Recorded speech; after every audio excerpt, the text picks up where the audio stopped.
Hello friends, welcome to my channel Preeti PCS. This is Preeti. तो आज का हमारा टॉपिक है कि यूपीएससी के लिए एग्रीकल्चर में हमें क्या पढ़ना है। जो एग्रीकल्चर से क्वेश्चन आते हैं कृषि से, किस किस टॉपिक को हमें पढ़ना है, हम इसके बारे में बात करेंगे। और आप वीडियो को स्किप मत कीजिएगा। पूरे 11 टॉपिक है जहां से क्वेश्चंस आते हैं, यूपीएससी हो या कोई भी पीसीएस एग्जाम हो।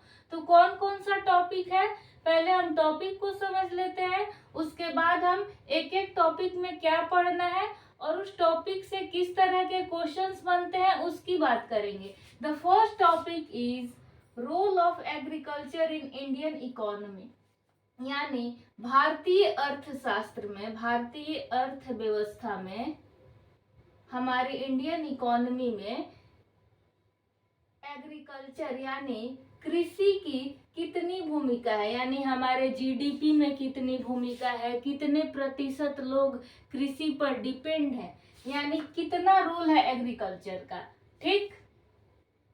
Major crops and cropping pattern in various part of the country, यानी जो मुख्य फसल है और फसल का जो पैटर्न है various parts of the country, पूरे भारत के हिस्से में किस तरह से फसलों को पैटर्न है, किस तरह से हमारे यहाँ फसल उपजाया जाता है और कौन कौन से मेजर क्रॉप्स है। और इसी के अंतर्गत हमें पढ़ना होता है खरीफ crops, rabi crops.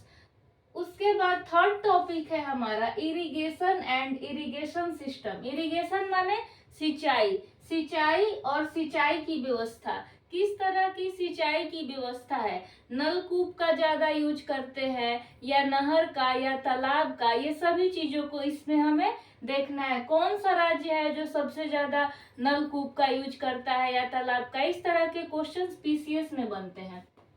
The fourth topic is agricultural marketing and issue. जो भी एग्रीकल्चर मार्केटिंग है एंड जो भी इश्यूज है उसको देखेंगे, क्या क्या इशू है जो कृषि बाजार से संबंधित किस किस तरह के इशू है, इसको देखेंगे।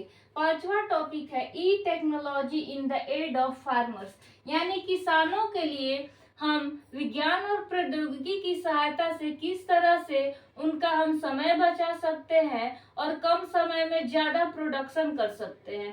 ठीक। मेन मुद्दा क्या है कि हमारा उत्पादन ज्यादा हो ताकि हम इंडियन इकोनॉमी में एग्रीकल्चर का रोल ज्यादा हो सके और हमारे पास फूड सिक्योरिटी की समस्या न आए, खाद्य सुरक्षा हमारी बनी रहे, यानी हम एक्सपोर्ट भी कर सके और जो चीजें नहीं है हम उसका इंपोर्ट कर सके। यानी मैक्सिमम ध्यान है कि टेक्नोलॉजी के द्वारा हम किसानों को कितना मदद पहुंचा रहे हैं। हमारा छठा टॉपिक है फार्म्स सब्सिडीज एंड एमएसपी। जो भी सब्सिडीज दी जाती है, अनुदान दिया जाता है, और जो एमएसपी है, न्यूनतम सपोर्ट प्राइस, जो न्यूनतम समर्थन मूल्य है, उसको पढ़ना है। सातवां टॉपिक है पब्लिक डिस्ट्रीब्यूशन सिस्टम, यानी पीडीएस सिस्टम, सार्वजनिक वितरण प्रणाली, जो हम लोगों को डिस्ट्रीब्यूट करते हैं वो पढ़ना है। आठवां है buffer stocks and food security, यानी जो हमारे पास स्टॉक है, भंडारण है, वो पढ़ना है और खाद्य सुरक्षा पढ़ना है। नौवां टॉपिक है इकोनॉमिक्स ऑफ एनिमल रेयरिंग, यानी पशुओं के या पशुपालन के पोषण के बारे में अर्थव्यवस्था में पढ़ना है कि हमें इकोनॉमिक्स पढ़ना है किसका, पशुपालन का। ठीक। उसके बाद पढ़ना है food processing and related industries in India, यानी खाद्य प्रसंस्करण। लाइक अगर हम ऑरेंज है मेरे पास, ठीक, तो या तो हम डायरेक्ट फल के रूप में यूज कर ले या उसका जूस बना ले या उसको प्रोसेस करके जूस बना के या उसका माजा या जो भी स्लाइस है बना के उसको प्रोसेसिंग करके फ्रीजर में रख दे, फिर उसको हम बेचते हैं, तो ये फूड प्रोसेसिंग है। यानी किसी भी चीज को, लाइक ब्रेड हो गया, लेज हो गया, कुरकुरे हो गया, कोई भी आइटम जो प्रोसेस के द्वारा बन रहा है और मार्केट में सेल हो रहा है, तो जो भी खाद्य प्रसंस्करण है और उससे संबंधित जो इंडस्ट्री है इंडिया में, जो लेस बनाती हो इंडस्ट्री या जो लिम्का बनाती हो या फिर फ्रूटी बनाती हो, ये सारी चीज, या ट्रॉपिकाना बनाती हो, ये सभी चीजों को पढ़ना है, खाद्य प्रसंस्करण। उसके बाद पढ़ना है लैंड रिफॉर्म्स इन इंडिया, यानी सबसे पहले तो हमें यही पढ़ना है। इसके बाद यानी भारत में जो भूमि सुधार हुआ, भूमि सुधार के लिए क्या क्या चीजें की गई आजादी के बाद, उसके बारे में पढ़ना है। तो मेनली हमारा यही टॉपिक है 11 जो हमें एग्रीकल्चर में पढ़ना है। अब हम पार्ट वाइज पढ़ेंगे कि role of agriculture in Indian economy, Indian economy में क्या रोल है। फिर उसके बाद हम पढ़ेंगे लैंड रिफॉर्म्स इन इंडिया। ठीक, जब ये पढ़ लेंगे इसके बाद हम पढ़ेंगे major crops and cropping pattern, then irrigation system, agriculture market, technology, subsidy, MSP, PDS system, buffer stock, food security और फूड प्रोसेसिंग। ओके, तो अब हम देखते हैं अपना first topic, role of agriculture in Indian economy. अब हम अपना पहला टॉपिक देखते हैं, role of agriculture in Indian economy, यानी भारतीय अर्थव्यवस्था में कृषि की क्या भूमिका है। तो सबसे पहले देखते हैं, over 70% of the rural house hold depends on agriculture, यानी जो हाउस होल्ड है, ग्रामीण घरेलू लोग, ठीक है, वो कितना परसेंट डिपेंड है कृषि पे, 70%। ठीक, 18.3 यानी 18.3% टोटल जीडीपी में इसका कंट्रीब्यूशन है, यानी कितना योगदान है इसका जीडीपी में, तो 18.3।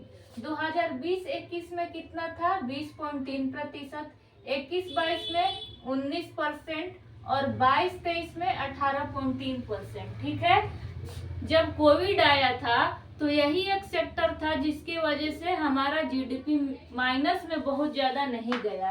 ठीक, provides employment to around 58% of the population, यानी कुल जनसंख्या का 58% यह रोजगार प्रदान करता है।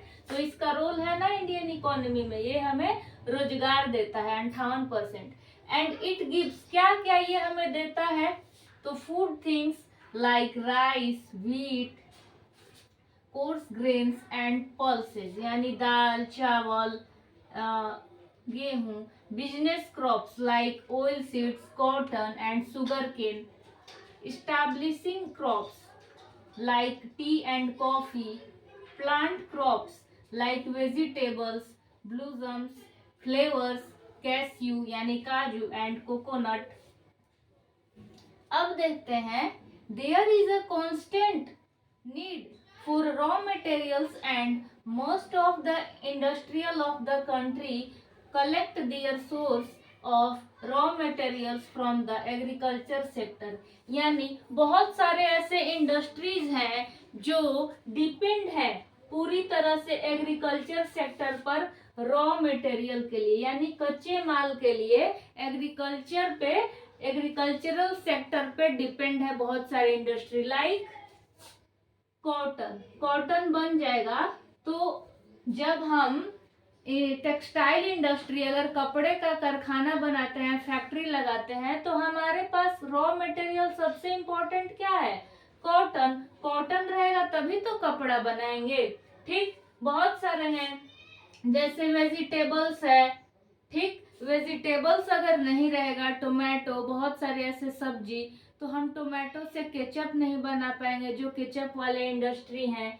ठीक, अब जैसे टी एंड कॉफी वाले हैं, शुगर केन है, अगर शुगर केन, अगर हमें चीनी बनाना है, चीनी की फैक्ट्री, चीनी मिल बनाना है, तो without sugar cane raw material के इंडस्ट्री नहीं चलेगा। तो इस तरह से आप समझ गए होंगे कि इसका कितना बड़ा रोल है। लाइक मैगी फैक्ट्री है और आपका पास्ता हो गया, तो ये सब अगर सूजी, चावल, गेहूं ना हो तो हम अपने इंडस्ट्री को स्टैब्लिश नहीं कर पाएंगे। तो बहुत सारे ऐसे इंडस्ट्रीज है जिनका सीधा कनेक्शन है एग्रीकल्चर सेक्टर से, किस लिए, रॉ मटेरियल के लिए। तो हमने क्या देखा कि हाउस होल्ड में लगभग 70% इसका टोटल जीडीपी है 18.3%, और हमें मालूम है ये प्राइमरी सेक्टर में आता है और सेकेंडरी सेक्टर में आता है आपका इंडस्ट्री, और टर्शियरी सेक्टर में आता है हमारा सर्विस सेक्टर। और सर्विस सेक्टर का सबसे ज्यादा रोल है जीडीपी में,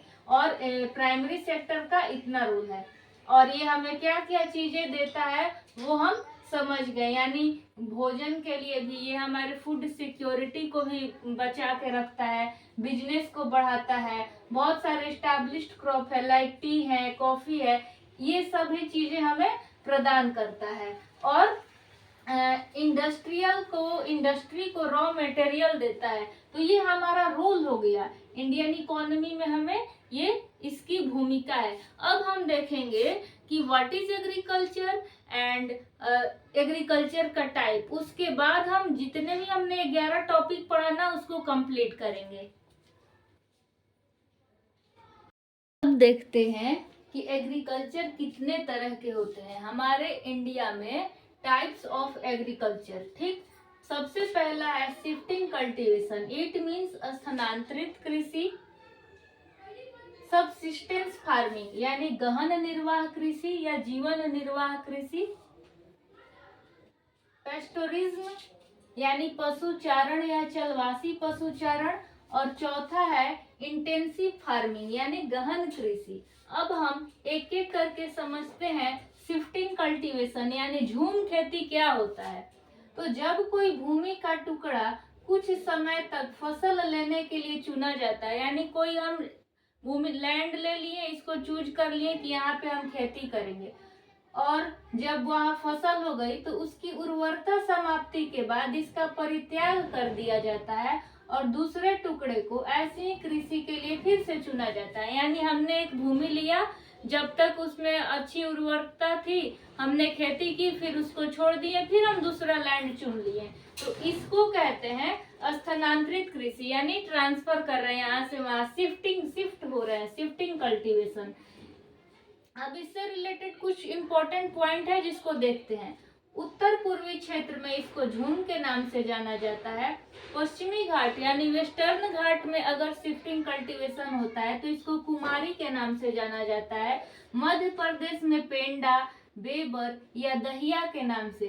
झारखंड में कुरुआ कुरुआ और केरल में पूनम खेती और आंध्र प्रदेश में पोड़ू खेती। यानी हम देख रहे हैं कि नॉर्थ ईस्ट में झूम खेती होता है। अगर पूछ ले सिक्किम, अरुणाचल, असम, मणिपुर, त्रिपुरा, इसमें शिफ्टिंग कल्टीवेशन को किस नाम से जाना जाता है? द आंसर इज झूम। अगर आंध्र प्रदेश में तो पेड़ू। यानी हर जगह शिफ्टिंग कल्टीवेशन है और ये मैक्सिमम जनजाति लोग ही करते हैं। ठीक, अब हम आ जाते हैं सबसिस्टेंस फार्मिंग यानी गहन निर्वाह कृषि। अपने परिवार की आवश्यकताओं को पूरा करने के लिए हम जो कृषि करते हैं उसे कहते हैं निर्वाह, यानी अपनी लाइवलीहुड को चलाने के लिए, लाइक मिलेट्स हो गया, राइस हो गया, वेजिटेबल्स, पोटैटो, कॉटन। मिलेट्स यानी बाजरा मेन है हमारा, ये मेन था, इसके बाद ये मेन है। अब देखते हैं पेस्टोरिज्म यानी पशुचारण यानी चलवासी पशुचारण। The form of animal husbandry where domesticated animals are released into large vegetated outdoor lands for grazing. यानी जो जानवर है उनको बड़े भूमि पर जहाँ पे घास है उसको चरने के लिए छोड़ दिया जाता है, उस खेती को कहते हैं पशुचारण। ठीक, यानी पशु क्या कर रहा है? चर रहा है। तो इसमें कौन आएगा? कैटल आएगा, सीप आएगा। फिर हमें ये क्या देंगे? ये हमें मिल्क देंगे, अंडा देंगे, लेदर देंगे, फाइबर्स देंगे। सीप हमें क्या देगा? ऊन देगा। तो ये क्या है? ये भी एक ये एग्रीकल्चर का पार्ट है, पशुचारण। ठीक, उसके बाद हम देखते हैं इंटेंसिव फार्मिंग यानी गहन कृषि। अब ये क्या है? तो a kind of farming where a lot of money, इसमें money and labour are used to increase the yield that can be obtained per area land.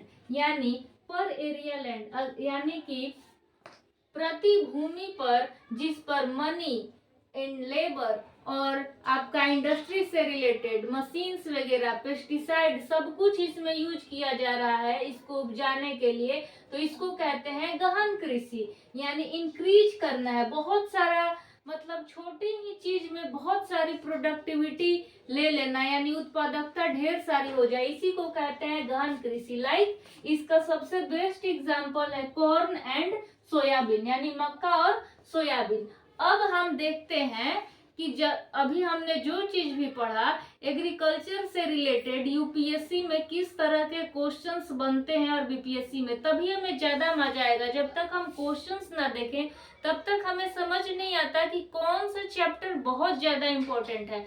तो अभी हम 4-5 क्वेश्चंस देखते हैं एग्रीकल्चर से रिलेटेड।